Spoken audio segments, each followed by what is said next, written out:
And the scene that you read, one thing that really stood out to me is that it is this really sweet scene between two sisters. And of course, the series is the Luna sisters. So I wondered if you could talk a little bit about balancing the narrative of sisters with the various romance narratives that show up throughout the series. Oh, absolutely. I knew when I first came up with the idea of the Luna sisters that the dynamics between the sisters would be a very strong tie-in throughout all three books. And I've tried to work hard to balance the relationship between the three sisters as well as the central romance between each female main character and her love interest. In the first book, Anna Maria and the Fox, when the series starts, the three sisters are not friends. They have been sent to London for their own safety when the French invade. But up until that point, they were really pitted against each other by their father, who is a powerful politician in Mexico who never had the son that he always wanted and desired, which in a lot of Latino cultures is like a big deal.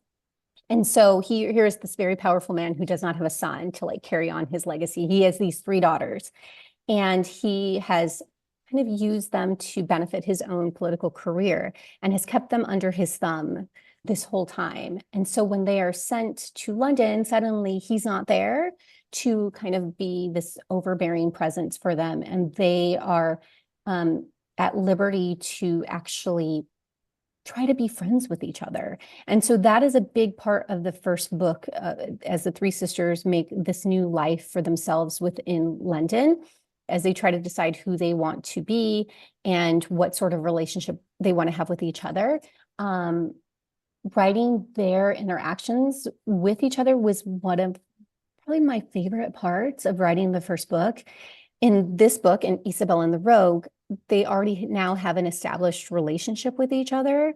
And their older sister, Ana Maria, is now married and living with her husband. So it's the two younger sisters. And it was sort of natural to ease into their interactions with each other because now it's just the two of them. They already know each other so well. Any animosity that they may have had for each other has kind of fallen by the wayside. And now it's just like that sisterly bickering that they have with each other.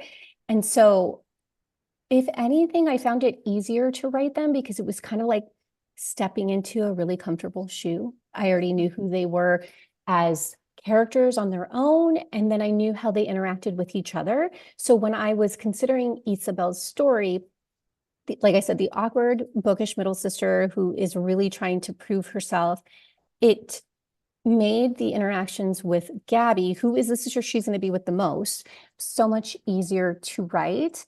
And Gabby was very much the one who was pushing Isabel to get out of her own way, Mm-hmm. to not fall back into her old habits of running away and being shy and whatever. And even though Gabby is the younger sister, she's often Isabel's defender. And Isabel comes to a point where she realizes that she cannot continue to rely on her sister to be her defender, to be her shield from, the barbs that come from being in social situations and settings.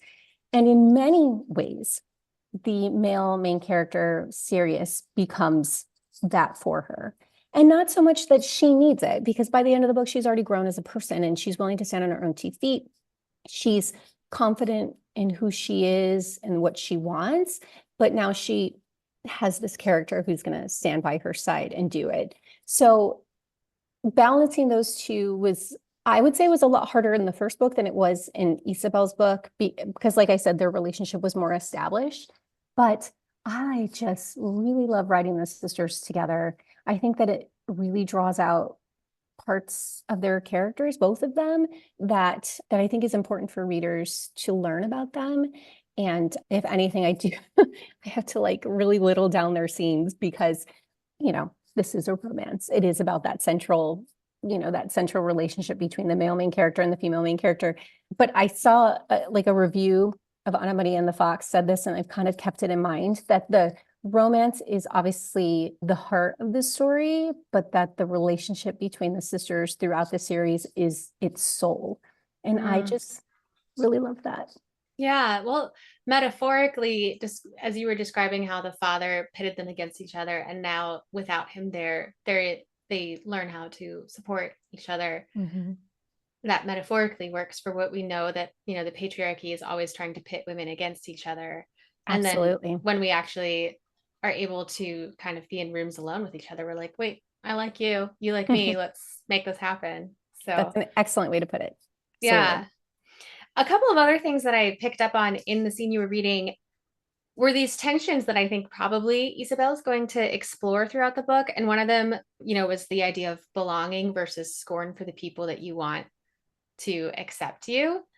And then the other one I noticed was, she has this guilt because she hasn't done enough for the revolution. But what I heard was, oh, she has this power that she's able to support the revolution in a certain way.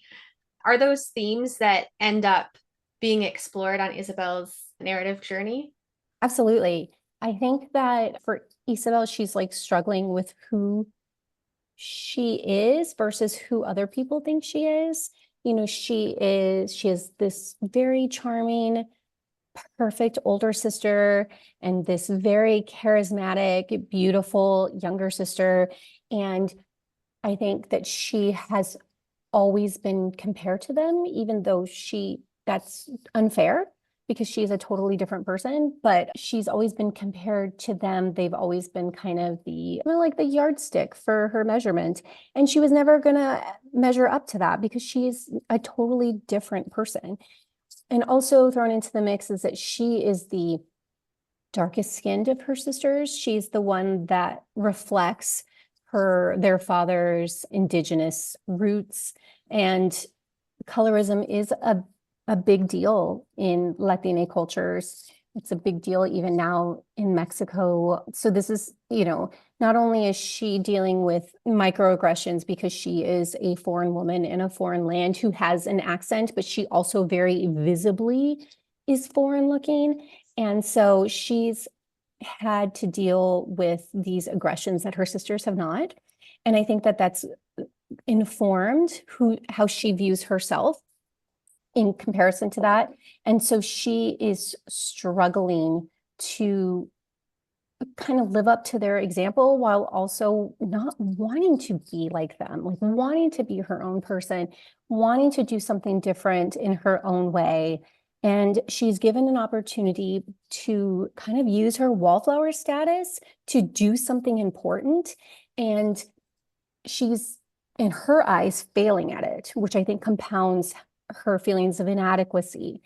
And that's why the male main character kind of steps in and he sees her doing all of this. And even just the fact that he sees her is a big deal to her because she feels so invisible. And so he steps in and wants to help her.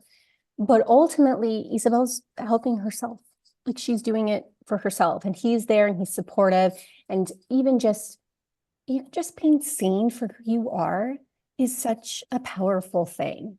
And Mm-hmm. to be praised and celebrated for just you being you is something we all want, right? And so that's the most important gift that the male main character series gives to her is that he's not impressed by her family connections. He's not, he doesn't need her to do this big thing to be seen. He sees her before all of that and he wants her and desires her and falls in love with her, along the way, not because of the end, what happens at the end. So yeah, it was fun and also kind of emotional to write. I found it like a very emotional experience writing Isabel's story. I but thought that she was kind of like a Jan Brady character, like, oh, Marsha, always, kind of a little bitter about being overlooked until I actually spent time with her and in her head. And she just is so much more than that. And I really hope that I got that across in her story.